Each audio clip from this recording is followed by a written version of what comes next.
Built around a harbour in a steep-sided valley, Looe is one of Cornwall's oldest fishing ports. To a Victorian walker like novelist Wilkie Collins, it was a magical place full of light, colour and shade.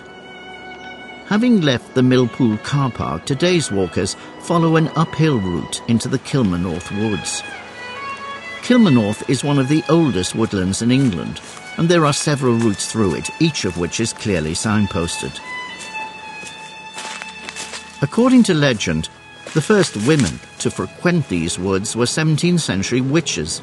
With its medicinal herbs and plants, Kilmarnock was their supermarket. The woods are also supposed to be haunted by the ghosts of two highwaymen who fought a duel among its oak trees. What our walkers are looking for is the Giant's Hedge, an ancient earthwork thrown up by a Cornish chieftain to protect his territory. This bank may be part of it. In any case, there's a giant stone to sit on. The woods end at Watergate. It's a sharp descent to the river bank.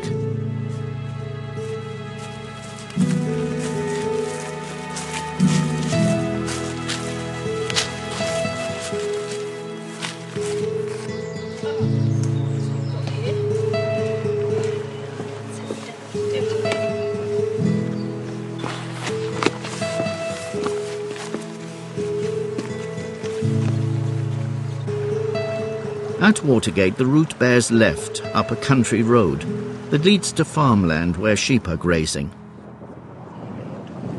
They go fast. Yeah, I know. I love their woolly coats, so it's all smooth and nice, not lumpy like the sheep. Walkers now cross the main Looe to Polperro road and follow the valley down to the coast at Talent Bay. The bay is a rocky cradle of pebble beach and sand, and it has its own cafe. A combination of delicious ice cream and rock pools goes down well with children of all ages.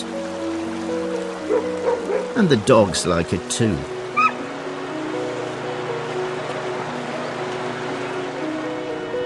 This top view of Talent Bay is one of the most spectacular sights in Cornwall and can best be seen from a seat in the churchyard. 200 years ago, when smuggling was all the rage in Talent, some of the contraband was actually stored among the graves, while at least one smuggler is buried here, killed by a revenue cannonball. This smuggler's cottage is of more recent origin.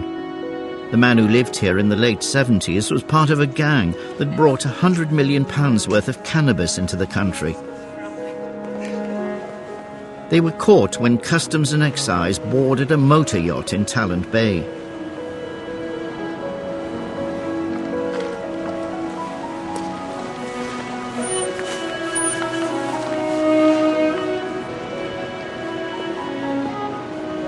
The next stretch of the walk begins with a steep climb from the beach.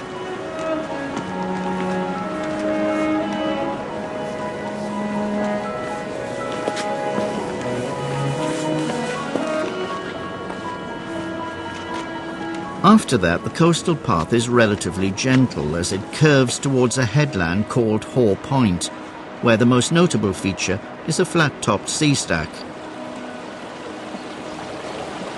Half a mile later, and there is a steep descent towards Hanifer Point. This is when Looe Island comes into sight.